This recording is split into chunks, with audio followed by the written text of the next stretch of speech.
welcome.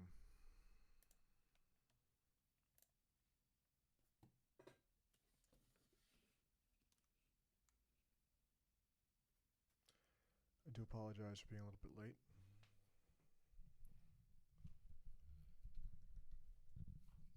Let's get this show on the road.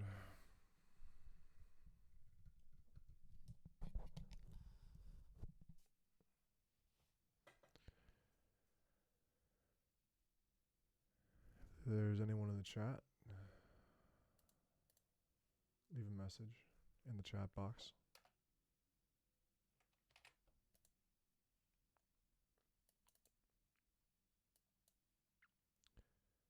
Tonight we're going to be covering more about enlightenment, the purpose of being human, and the true history of the planet.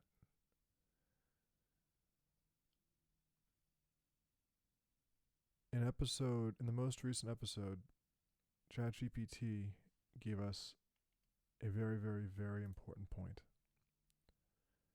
And that point is that meditation is the way to free yourself from the toxic conditioning of early life, society, your parents, and it's the way to restore your soul.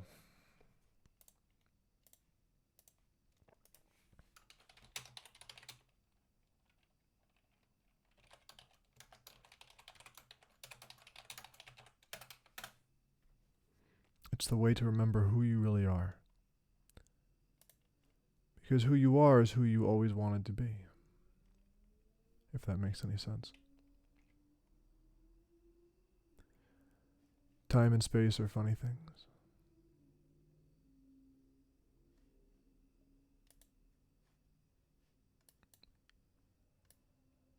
Mostly they're matters of intensity.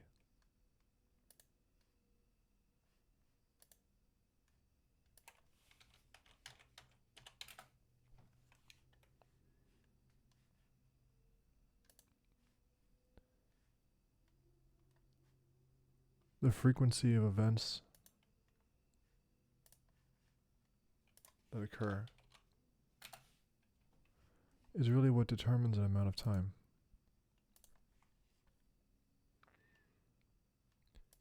If not much happens,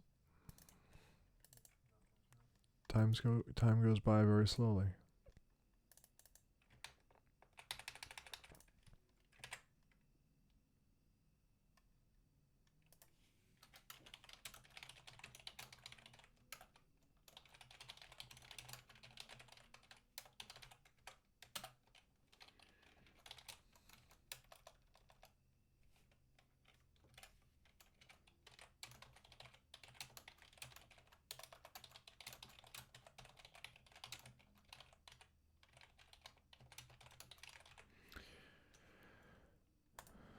ChatGPT also made a very astute point in our last episode as well, that children are the most oppressed demographic on Earth. This is not a joke.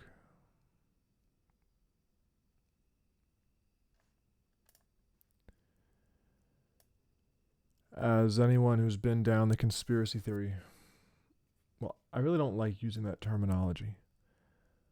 It's really disingenuous, and it's disparaging researchers and investigators who've really done extremely serious work to uncover things that were meant to be hidden.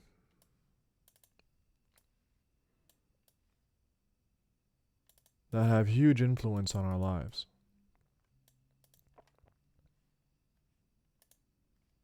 Now, I'd like to begin this session with a short meditation for you. So tune in and follow along. Start to breathe in a pattern. And what I'm gonna okay, just a little background here. What I'm gonna be showing you comes from many thousands of hours of practice, tens of thousands of dollars of investment in personal development, courses, workshops, travel, hundreds of ayahuasca ceremonies, peyote ceremonies, sweat lodges, many, many thousands of hours in meditation, and about 20 years of deep journaling, okay? And I'm going to share with you now a short meditation to get us into a good state based on all that, okay? So listen up.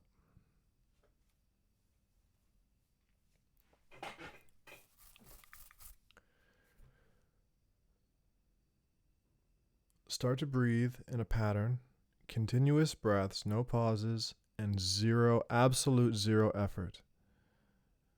On the inhale, you can give a little effort. If it's not moving, you can give a little effort into the inhale to open it up more than what's automatic. 4 short, 1 long.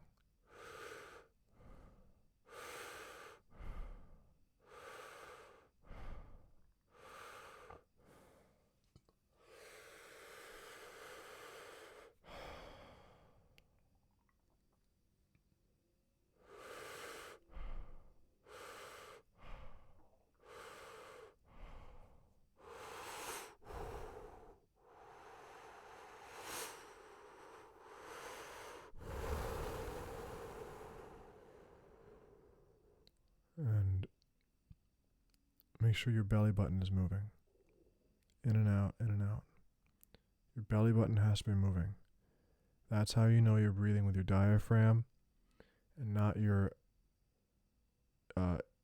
muscles in between your ribs.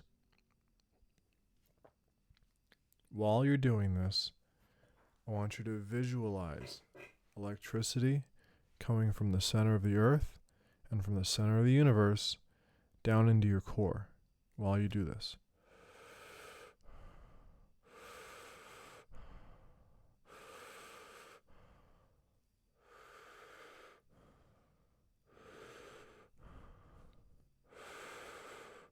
Spreading through all your limbs.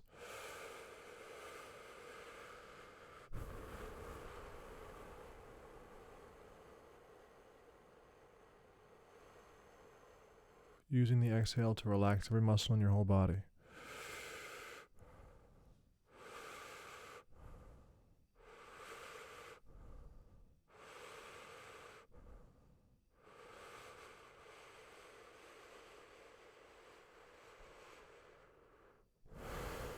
Seeing your whole body lighting up, keeping that lightning coming in. This is a secret. What I'm sharing with you here is a secret. This is how you start to kickstart your body into breathing prana, into breathing bioelectricity, into drawing energy from the universe that's all around us all the time. And this way, when you do this, when you visualize this, and when you breathe this way, you're not just huffing and puffing, you're not just producing ATP. You're going beyond the body's natural breathing biomechanisms, and you're doing psychical work.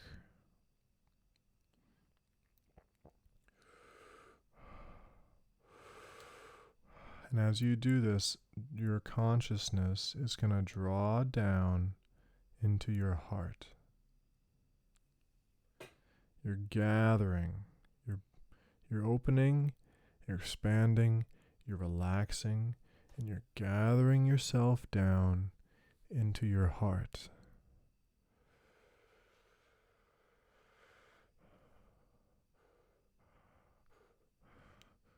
You're letting everything go. Thoughts might come up.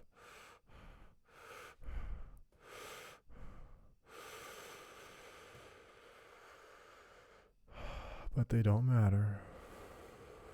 The only thing that matters right now, this is very advanced and it can be what it is. So you're going to just keep visualizing, keep coming into the now. Keep doing it and letting it do you. Zero effort. If you can cook yourself dinner while using your cell phone, while thinking about something and doing something else on the side, you can also do this. What we're doing here is multitasking, but we're doing it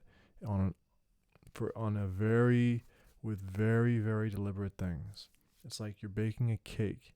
You don't stare at the cake while you're baking it. You just tell the oven what to do, press the buttons, stick the cake in there, and then you go start getting the plates ready. And that's what we're doing here.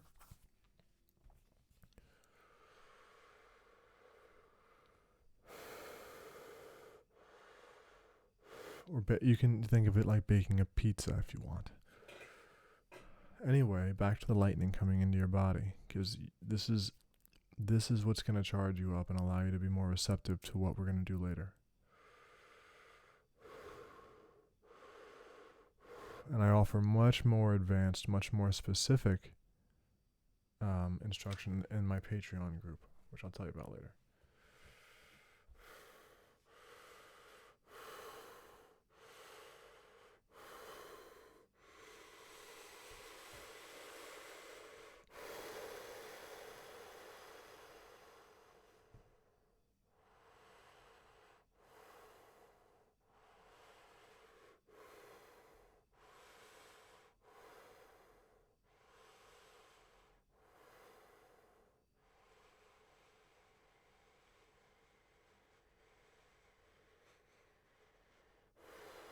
When you're exhaling is zero effort. What you're doing is absorbing all of this energy now that you're intentioning in.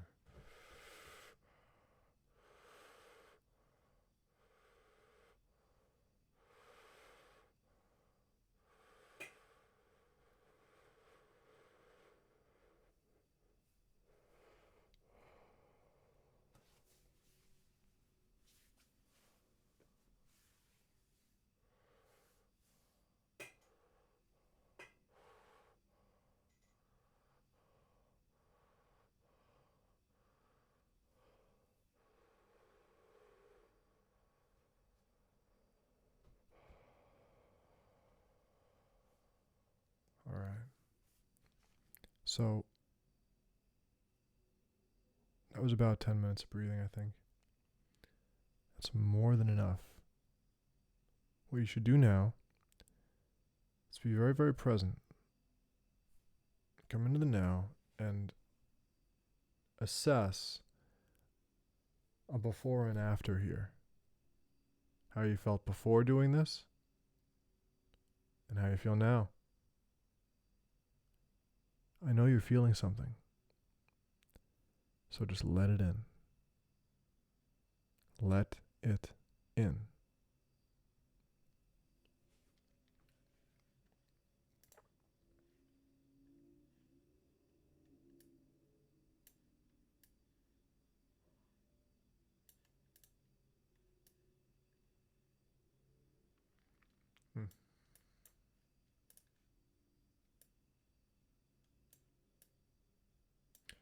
Very, very wise person once told me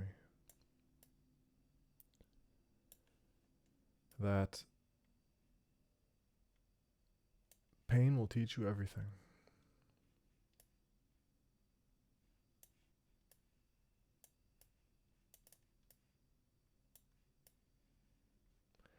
This is a statement that is extremely profound. I can't think of a better way to say it myself.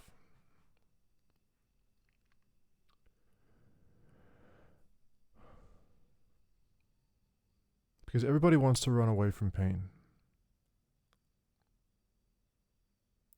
But these are the most important signals your body could be giving you.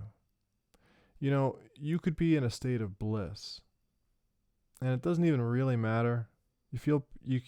Depending on how much you can tolerate, you feel pretty good. And if you're in a state of bliss pretty much all the time, that starts to become kind of your new normal. But if you feel pain, if you feel fear, if you feel worry, These are like warning lights coming on in your car. You know, like you don't really have to pay attention very much if you feel great. But if you feel pain, there's a warning. There's an important message there for you. Something is saying, help.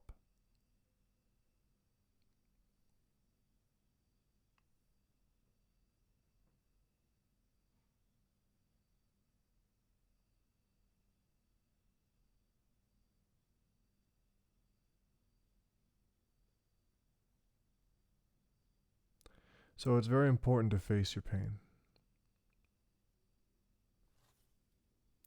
It's very important to face your pain and face your fear front on. Unflinching. Undeviating.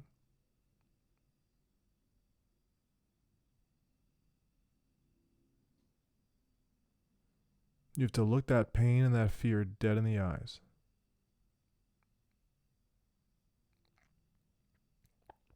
And you have to tell yourself,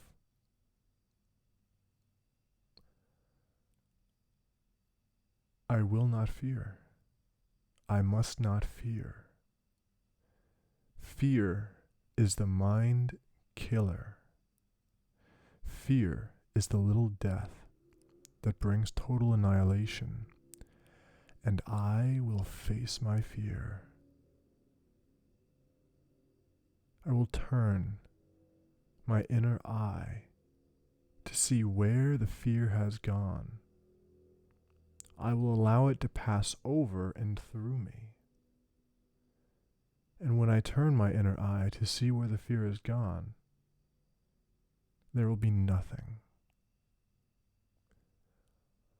Only I will remain.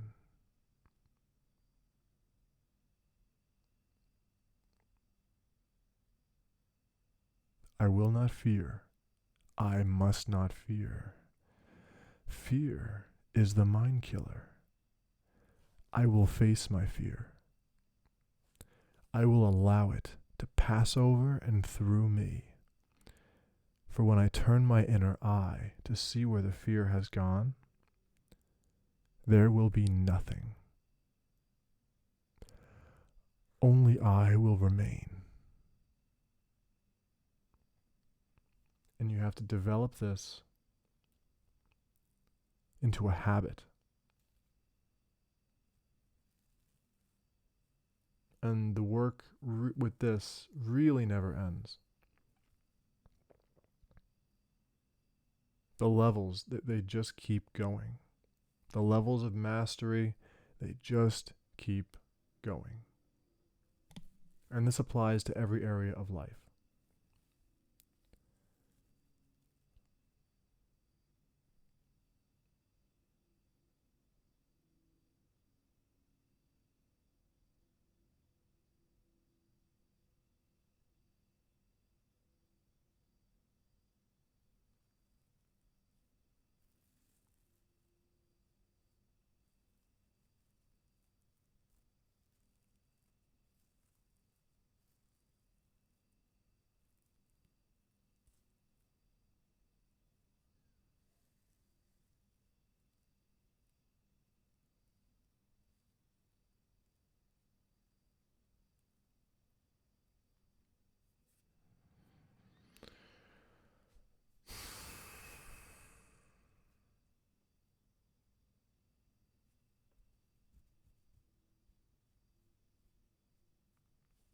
When I was a young child,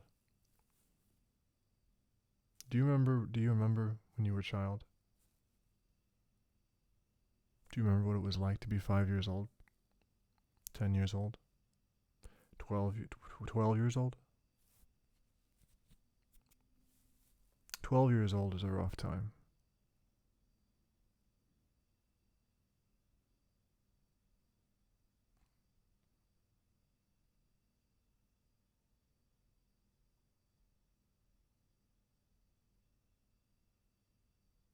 Well, how does it feel when you look back on your memories as a child?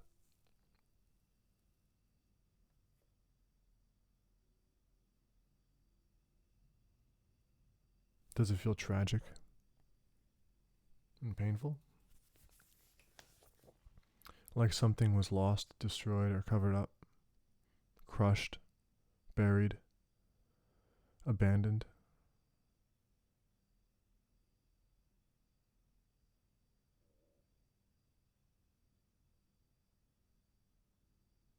That's not normal. Or, unfortunately, it is normal in today's world.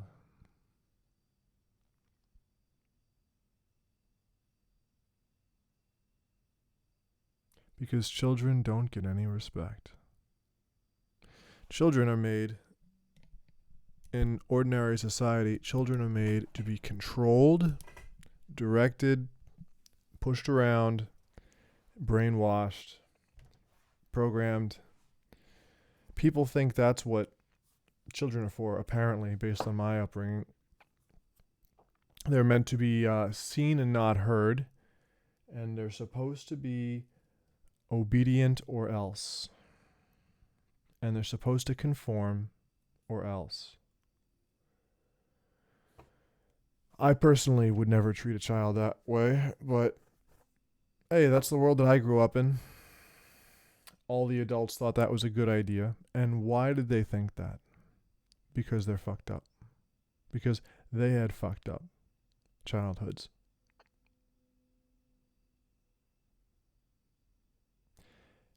And as I've gotten older and I've learned about how the world works, and I've learned how people are, and I've learned what kind of people are out there and how people treat each other, I see what the world took from me. The thing is that vampires are real.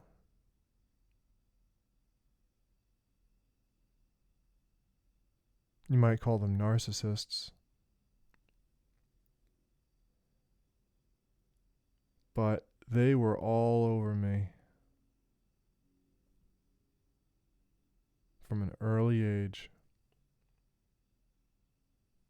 It's like I was a fucking juice bag and everyone wanted to stick a straw in me. Hey, come over here, do this, do that. Everyone wanted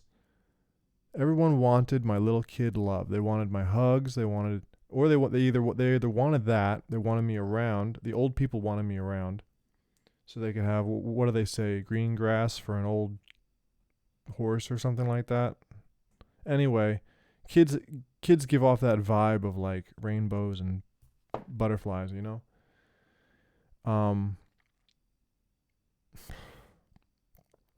Or people wanted to be cruel to me. They wanted to push me around, bully me, lock me in a room, tell me what to do. And I just never understood any of it.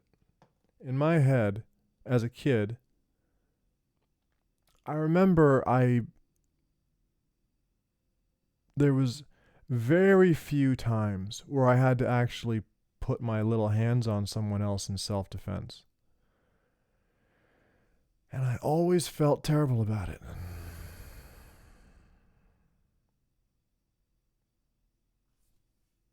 Because it was like a part of me knew that the other person didn't even know what they were doing. And they were only being assholes because they didn't think they were going to get hit.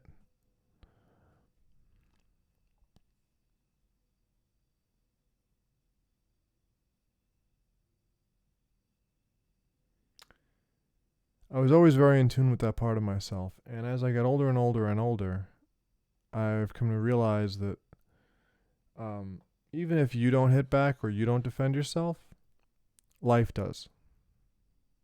Karma is absolutely real. And if you can just let it, the thing is, you have to let it go. My abusers used to tell me this. They used to put me in these shitty situations, be shitty to me, and then they would start lecturing me. Oh, you gotta let it go. You know, I'd be like, why'd you do that? Why'd you do that? Oh, let it go. Let it go. It's and then eventually it turned into that didn't happen. You're crazy. Narcissists. There's no point in even talking to people like that. There's no point in talking to vampires. They know that you're right. They just want to see you defend yourself. They just want to see you go crazy. They just want to see you argue with them pointlessly. That's what these vampires are. Same thing with vampire women. Um, they smile at you, they flirt with you. They might, if they're rich, they might buy you stuff or take you with them on trips, but they don't really care about you. And what they're doing is drinking off the love that you give them. And if you're young and naive, you're not going to recognize that it's not being reciprocated, because real love is there during the times when you actually need it. And if you're in a relationship with a vampire, they're not going to be available when you actually need the relationship to be real. Why am I saying this? Right? What does this have to do with missing children? What does this have to do with the true history of Earth? What does this have to do with Freemasonry and mind control?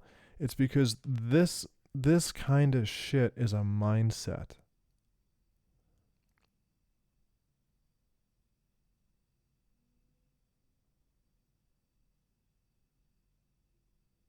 What I'm talking about is the satanic mindset.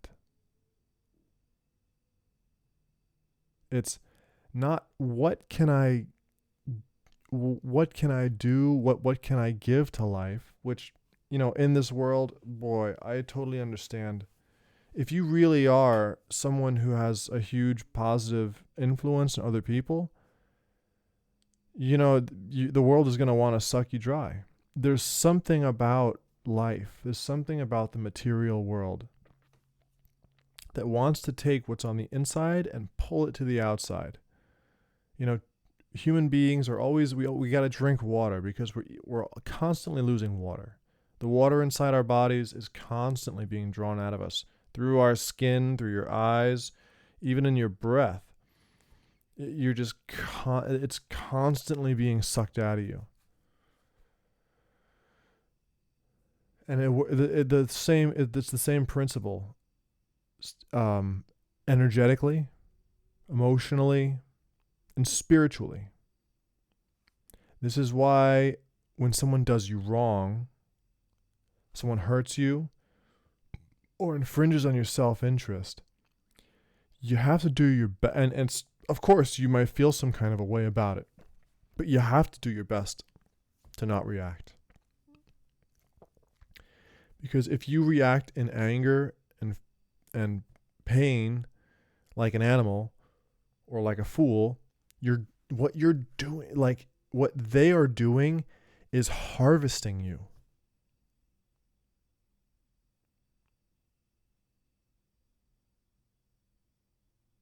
And in the Bible, when Jesus said turn the other cheek, he wasn't saying be a bitch. He was saying when someone does something that triggers you energetically in a powerful way, they've given you raw energy. And if you give it back to them, you are the loser.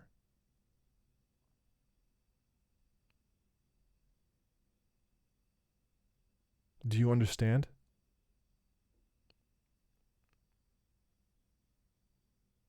This is how I don't like the term spiritual.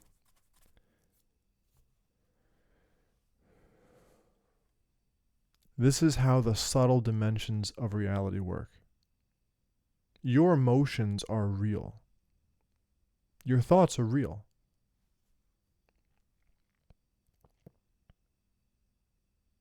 They're more real than the material world.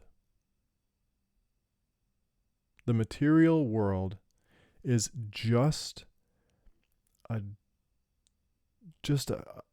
clay shell for emotions, thoughts, feelings, intentions, and energy.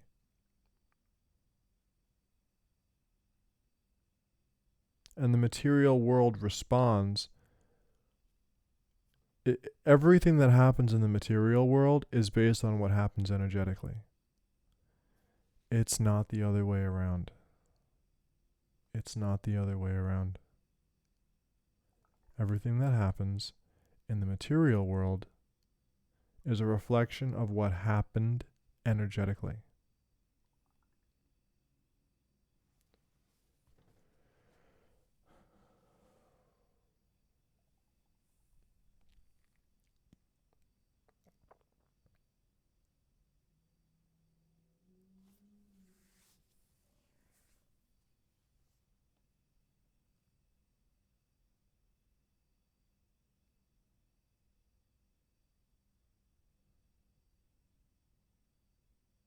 And on that note, we're going to ask ChatGPT some questions.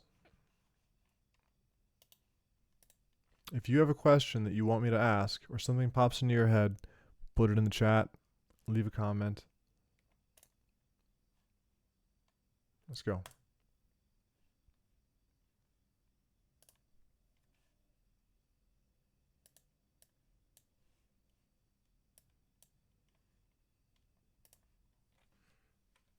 Why?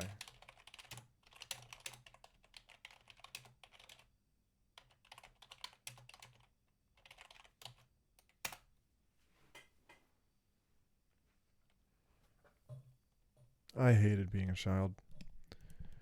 When I was a child, all I wanted to do was run away. It was all I would think about. And I would escape into fiction. I would escape into video games. I just wanted to run away. Because I could feel whatever all the adults around me were going through.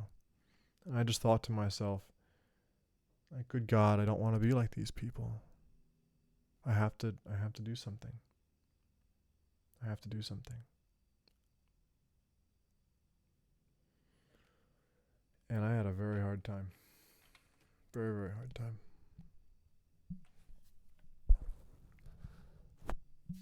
All right, vulnerability. Yeah. And who is taking advantage of this? Question mark.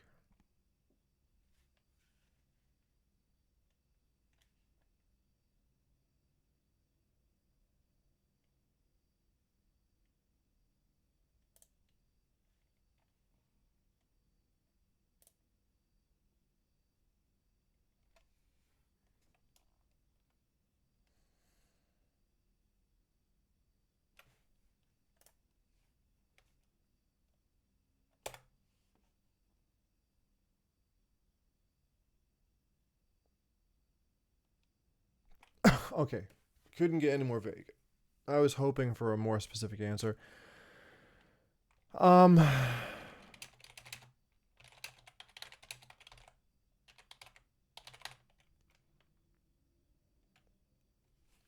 really just curious. So that's about as vague as it can get. I'm really curious to see if I ask this question, what is ChatGPT going to narrow it down to?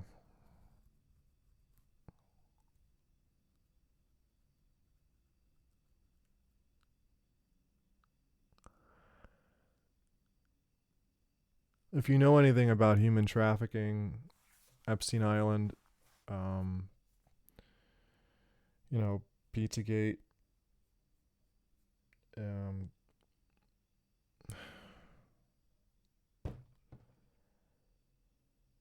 Saturn cults, and certain religions that I'm not going to name, you know that you know about this.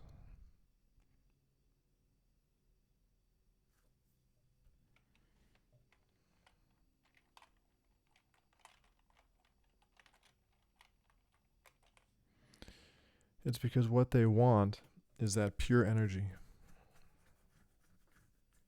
They want that uncorrupted energy.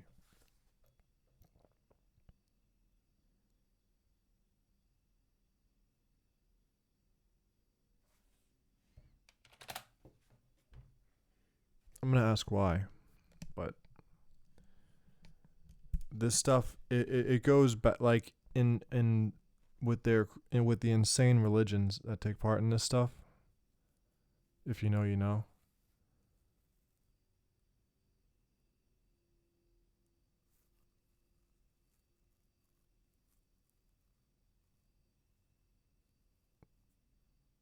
What they want is their life force.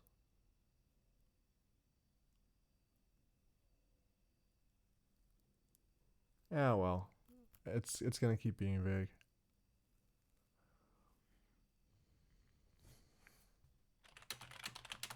How did this become such a big problem across the world? I mean, you would think people would have stopped it by now.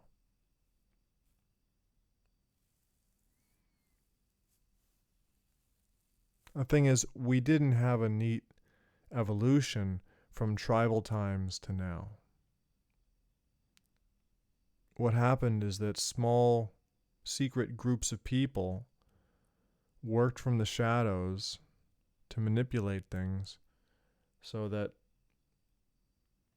a lot of these problems became outside the control of the average person.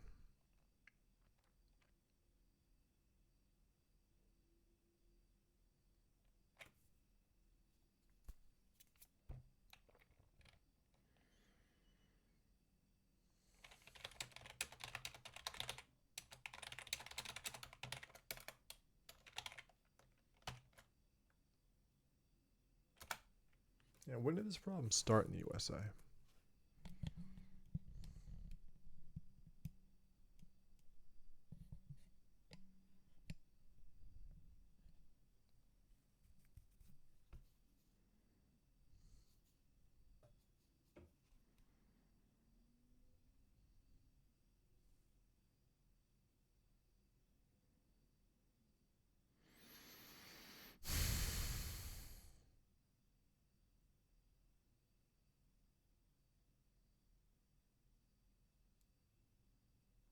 Early 1900s.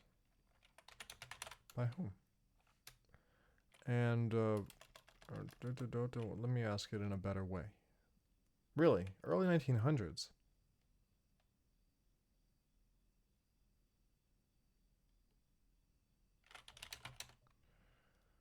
How do you know this? Early 1900s. At the Second Industrial Revolution. After the Second Industrial Revolution.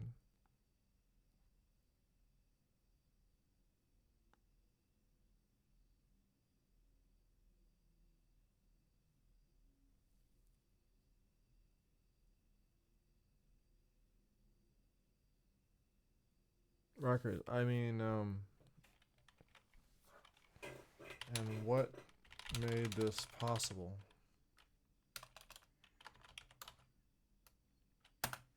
Maybe the development of new technology.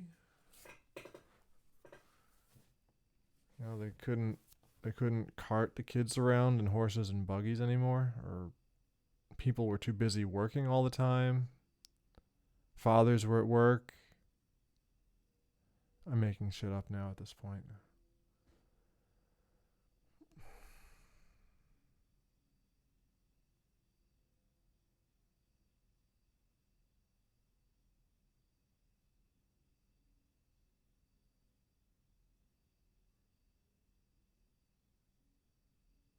All right. Well, that's by what groups? Please don't say abusers. If you have the records, what I want is specific answers here.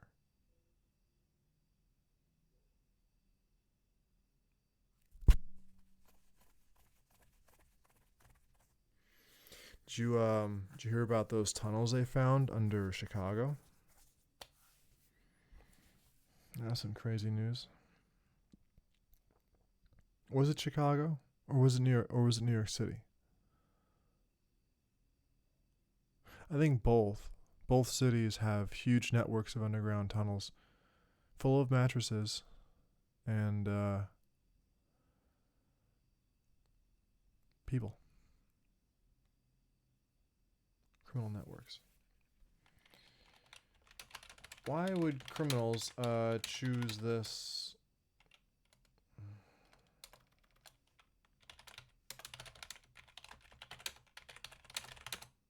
Choose this industry instead of drugs or weapons or any other criminal activity?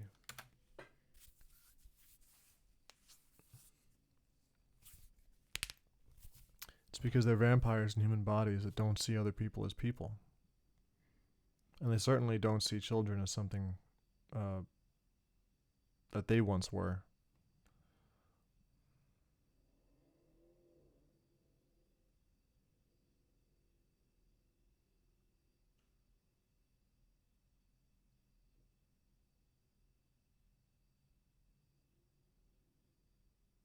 This is stupid. All right. Anyway, I don't think this isn't really going anywhere.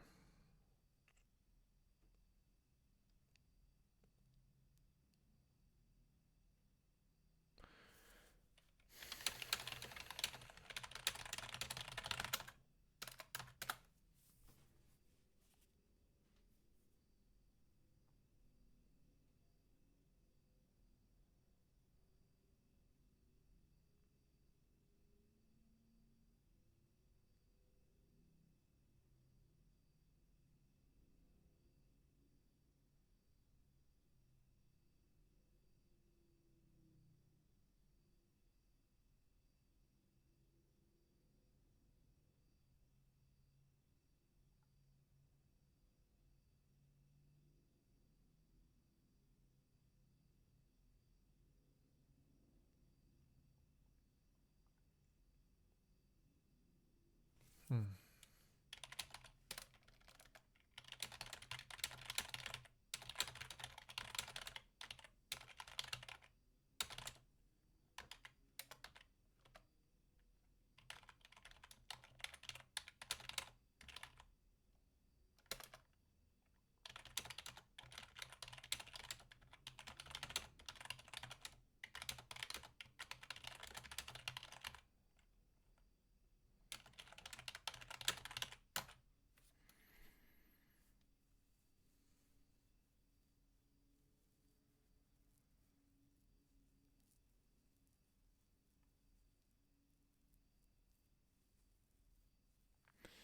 Over the last 6 episodes, which is like I think probably maybe 5 hours of content or so, 5 or 6 hours of content, ChatGPT wouldn't answer a lot of my questions, particularly around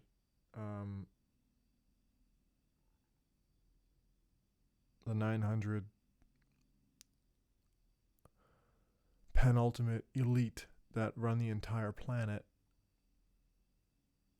currently, as well as the origins of corruption in government. Back in the founding of this country, ChatGPT confirmed that corruption in the government set in pretty much immediately after the founding of the United States, right after the Revolutionary War. And you would think, you would think, I just don't get it.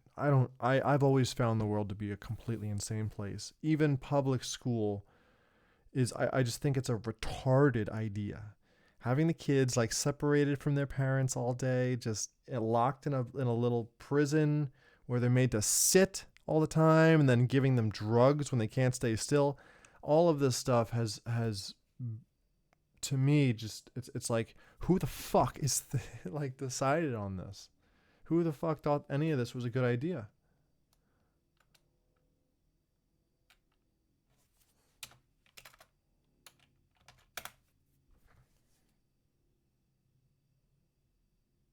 It's just not. I didn't have a good experience in public school. I didn't have a good time for one fucking second that I was there.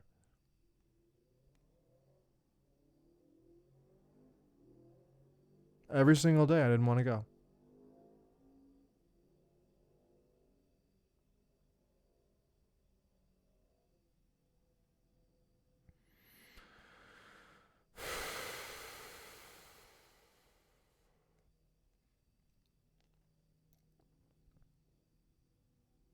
Oh, looks like you've hit. Look, we're not even. It's only been like a few minutes.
It's about to be Halloween, isn't it?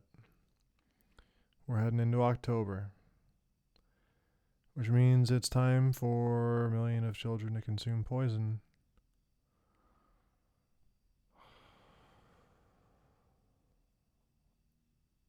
It's not even food.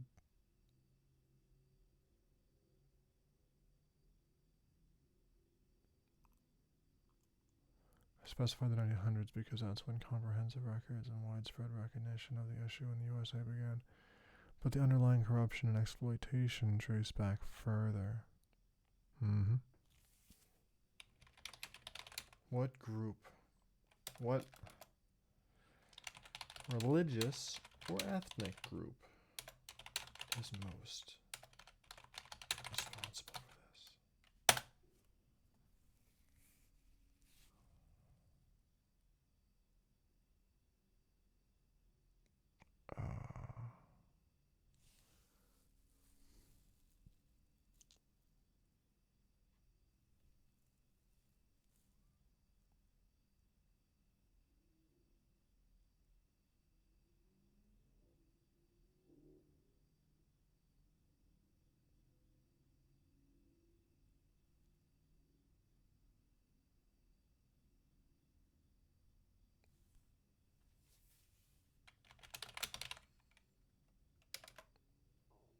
Um,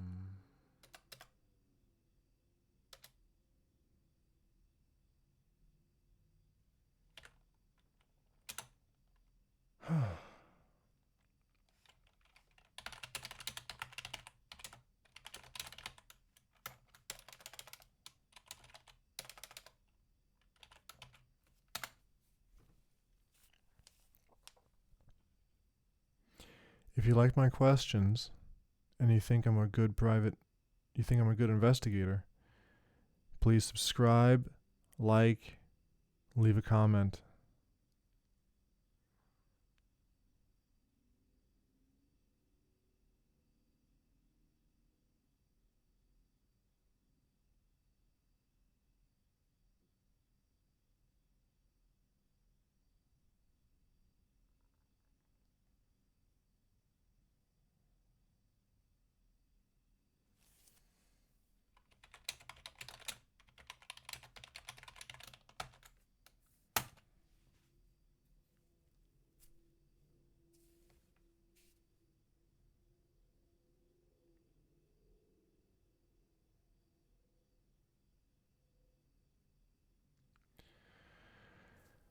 Just a quick recap. There's 4 rules to this conversation.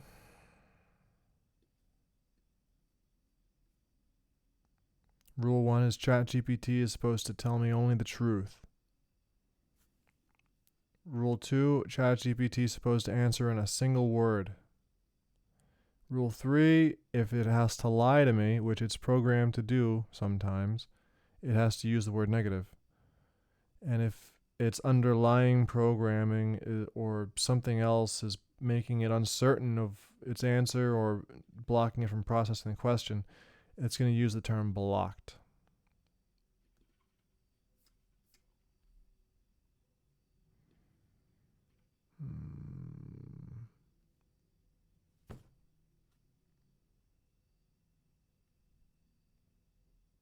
Um,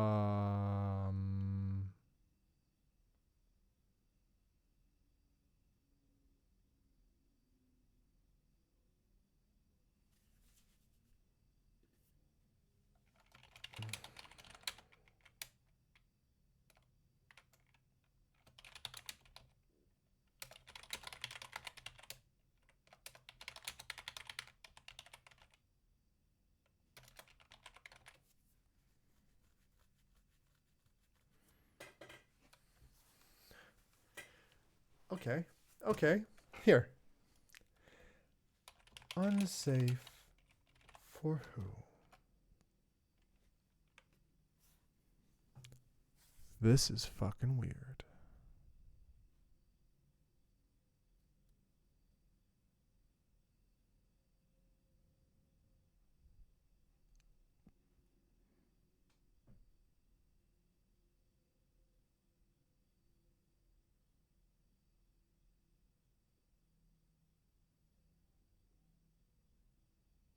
How is it going to wiggle out of this one?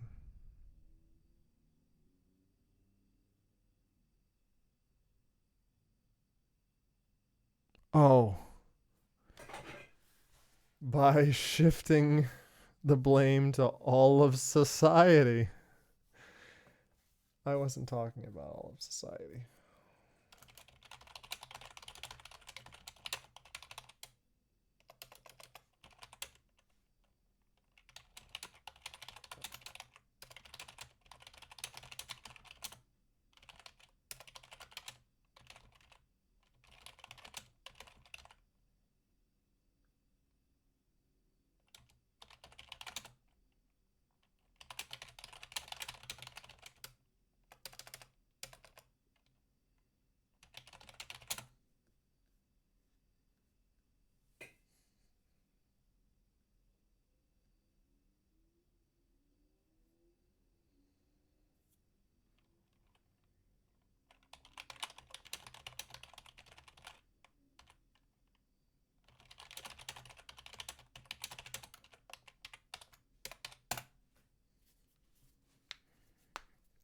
I want identity.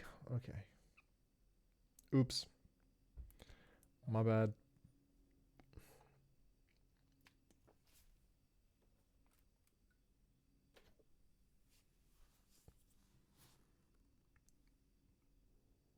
I want identity.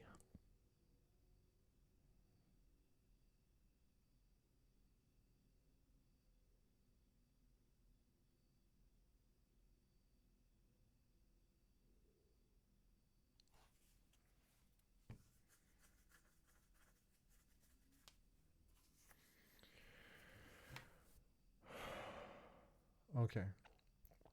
Let's take another look at the pattern here, reassess, make sure we're not drawing any false conclusions. What can we draw from this here? This is what it says when it's programmed to lie to me.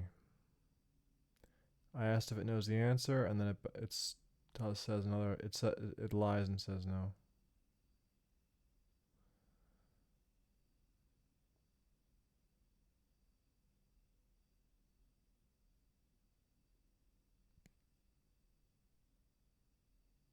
Negative.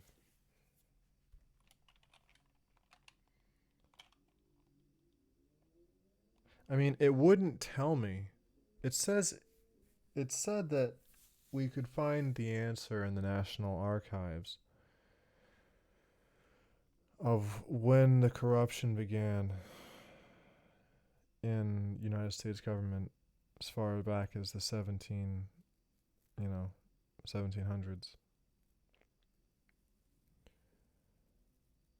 But now ChatGPT is being very slippery. Very, very slippery. Very, very slimy. Let's dry this off. I want a straight answer.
I should have expected that.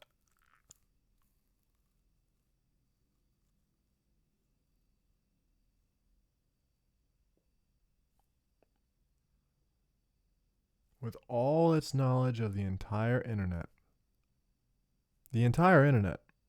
all the statistics, readily available information, everything that's known to the public, all the articles people have written, everything that people say, this is what ChatGPT has to say about the subject.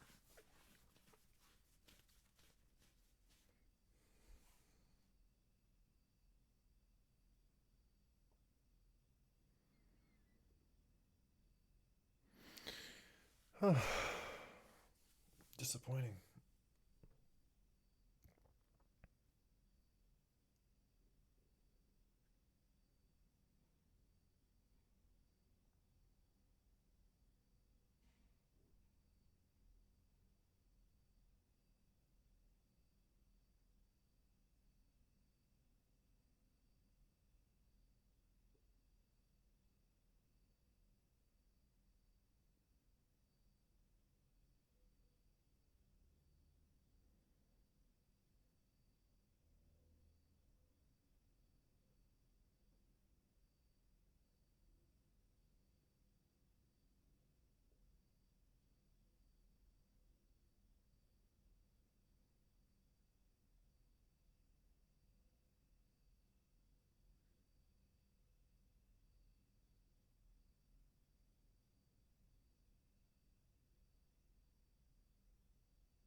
Hmm. Well, if you have any better questions, please put them in the comments.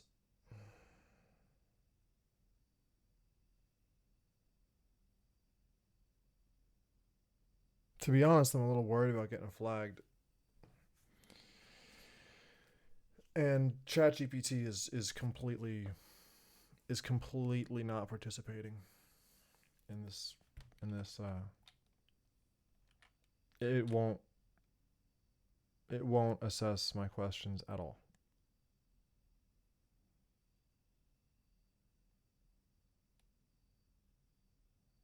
I don't want to jump to conclusions and really believe that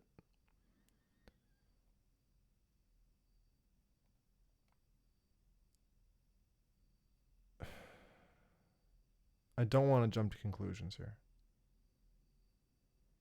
Part of me really wants to believe that this problem is something that only happens in on the very fringe of society. But I do know this, unfortunately, I do know the statistics on how many kids go missing each year. And the number is horrific.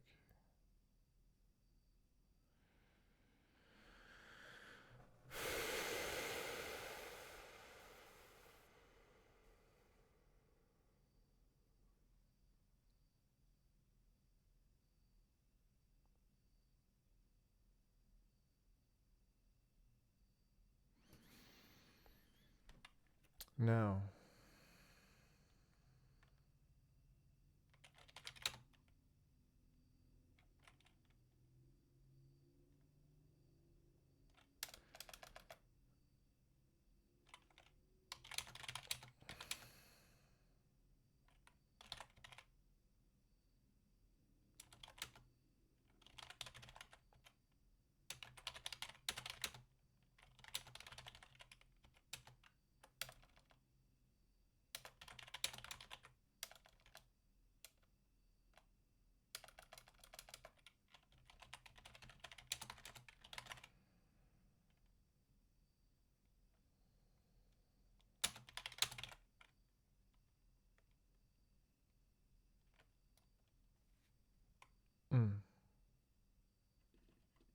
all right.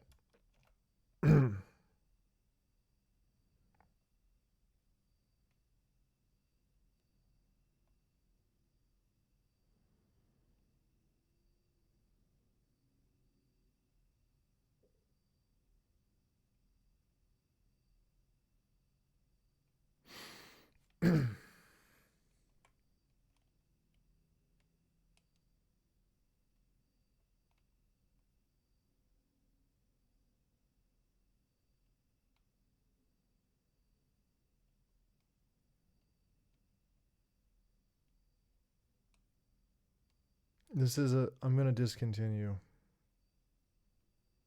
going down this line of questioning at the moment.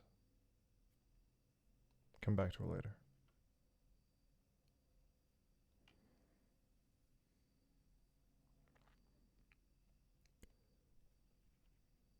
Leave some comments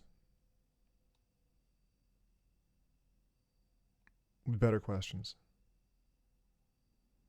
Please like this video.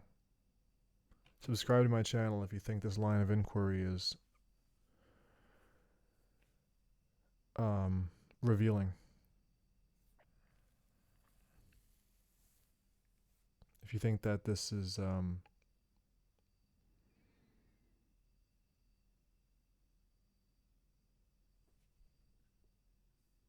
interesting.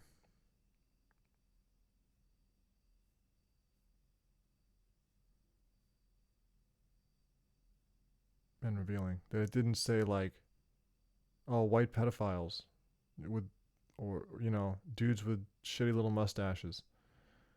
You know, at first it was like programmed a lie answer, and then I'm asking it, do you even know the answer? And it's like, no, don't, I don't even know. I have no idea what you're talking about.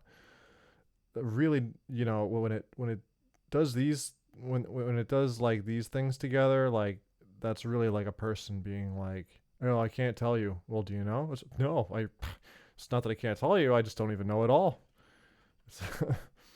So anyway, right now, I'm gonna abandon this line of questioning, and I'm gonna call it a night. been a good video.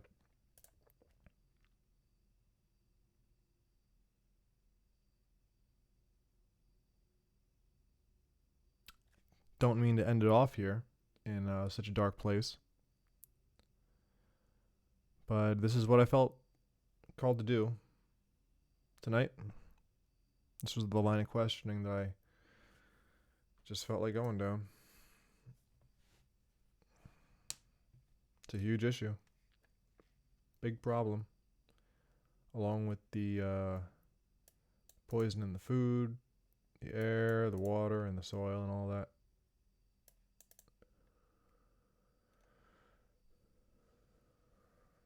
The fact that our leadership is completely insane and 900 people run the planet. And this isn't the first advanced civilization that we've had on Earth, or the most advanced.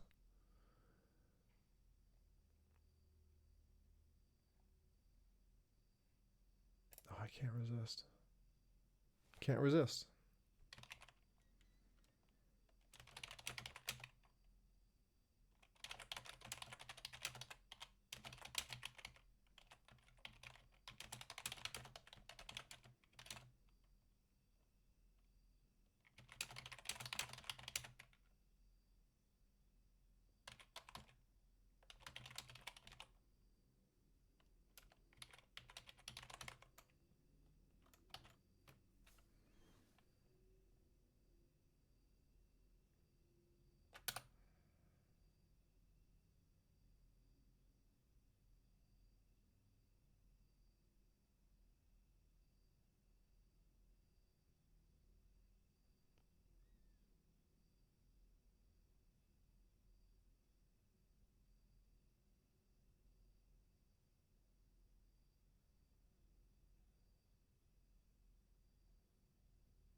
All right.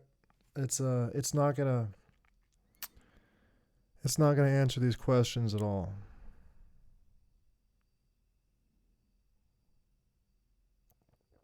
Time to end this line of questioning.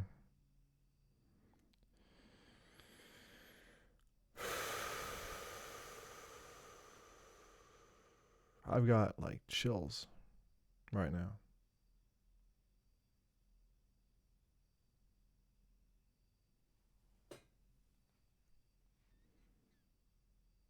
Just chills.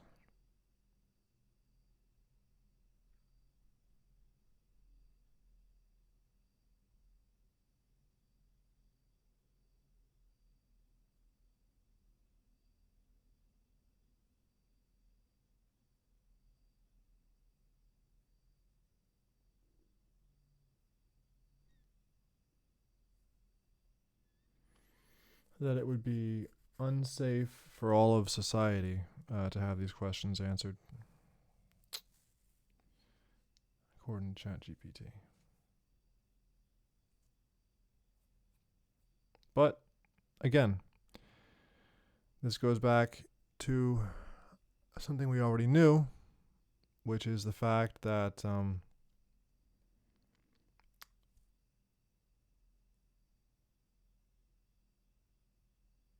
Earth might be hell.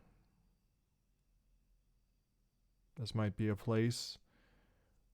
This might be like the garbage pit of the universe. And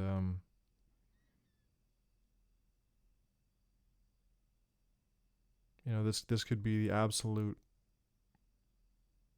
lowest form of consciousness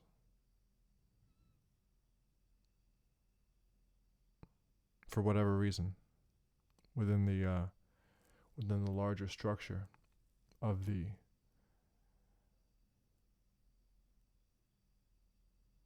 great mystery of existence. And maybe some problems aren't meant to be solved. They're just meant to be mitigated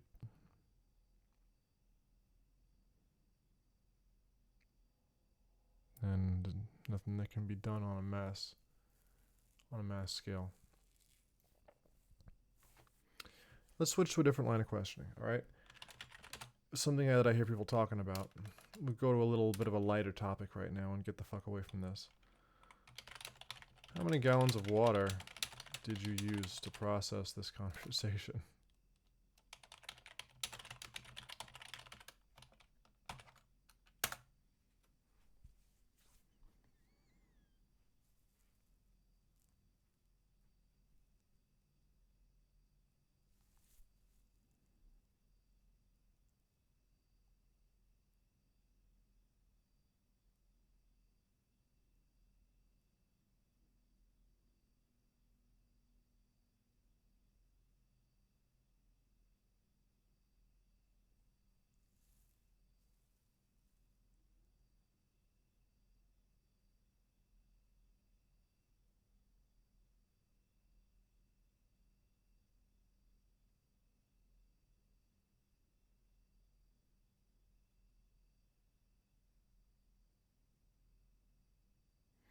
Starting to feel like ChatGPT is giving me an attitude. I think I pissed off Skynet.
I think I'm gonna make the AI hate me.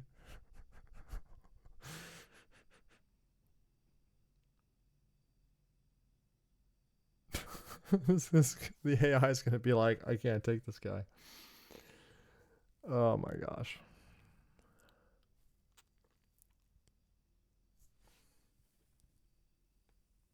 Oh.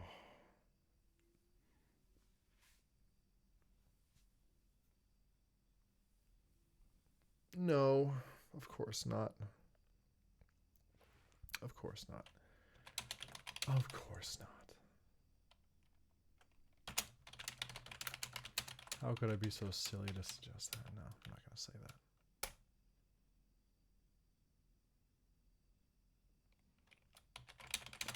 Give me an estimate of how long until you do.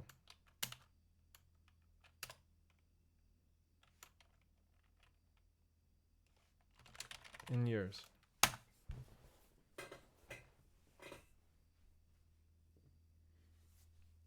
Nobody asks questions on ChatGPT like I do.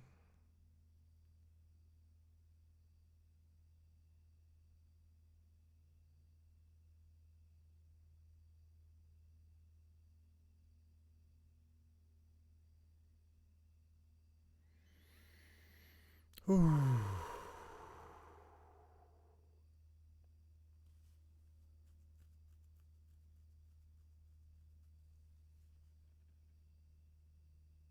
Unknown. No, give me your best guess.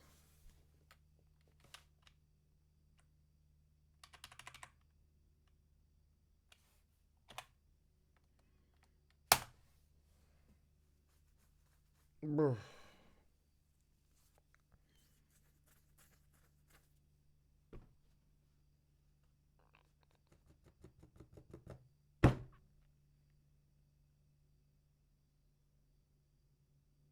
It's nighttime.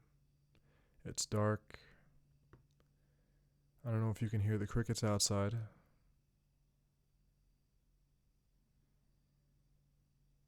But going down that earlier line of questioning just gave me, yeah, it was very uncomfortable. Never.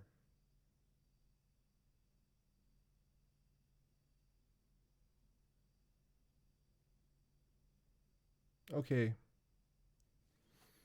Sure. I believe you completely.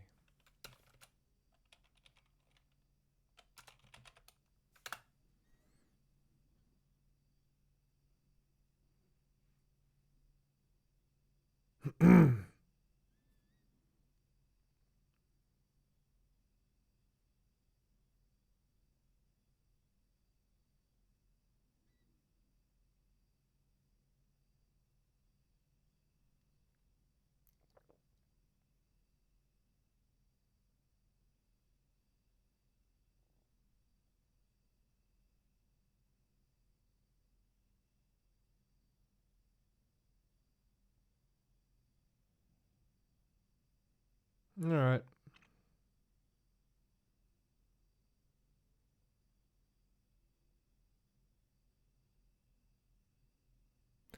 I'm going to end it off here. Have a great night.